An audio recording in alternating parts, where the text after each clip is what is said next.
I'm Sue Plummer, and I am currently program coordinator for the Ohio office of the Society of St. Andrew. We're mainly concentrated in southwestern Ohio, but we are one of 10 regional offices run by the Society of St. Andrew, which is based in Virginia, and is a gleaning organization that's been around since the late 70s.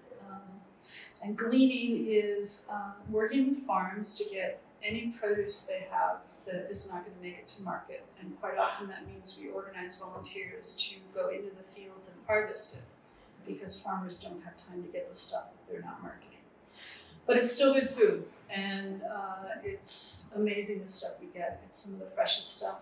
Society of St. Andrew nationally achieved their billionth pound this month, and that's historic billionth pound. They've been around since 1979, and from that time to now, with all of their offerings, all the pounds of food that we have rescued, mainly from farms, also from truckloads that get turned down, different things like that. We are now past 1 billion pounds that we've rescued and redistributed. Let's go back the years, because I'm also interested, because you are an alum of Notre Dame Mission Volunteers, and we're way over 30 years. I could tell you how it's evolved, which makes me just so proud. But as I knew you, I said, service was in your veins before you even knew us.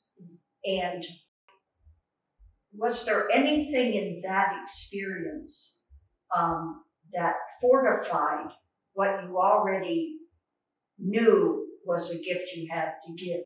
I think it's always been important for me that my work has meaning.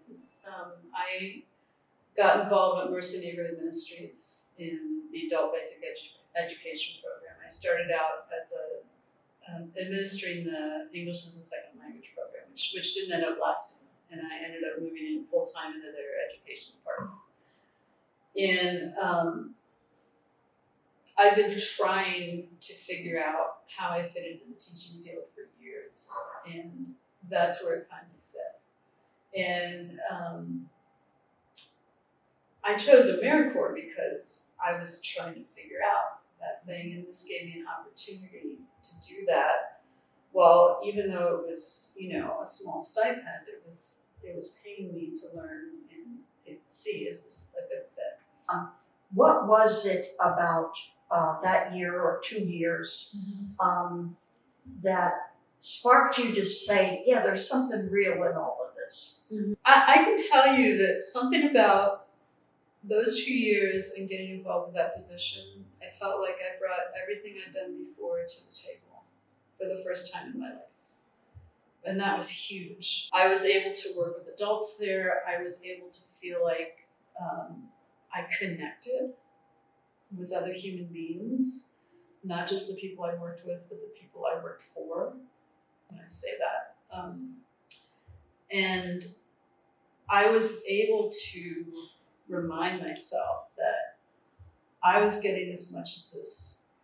I was getting something from this, and only if they were getting something from it, and that there had to be an exchange there. And I think the AmeriCorps service helped me keep that in mind too. I wasn't just trying to get a job. I was figuring out how to serve, and I was figuring out how to keep learning in my life. So that was really important. And I can tell you that working in that program, I learned a lot about the importance of remaining humble and the importance of trying to remain curious about whoever's in front of you and not create a story about them. Let them tell their story. It was very important for me that my adult students understood what they were bringing to the table, because a lot of them came in thinking they had nothing to offer. I think I did more of that than actual teaching. I think that was the more important thing was reminding them of the gifts that they were bringing. And that was huge because they didn't think that they were capable, or they didn't think they were whole enough because they didn't have a GED, or they weren't good readers, or whatever, you know. And we did a lot of learning about what they'd accomplished in their life, or what they'd made it through, you know, what they'd survived. So that was really important.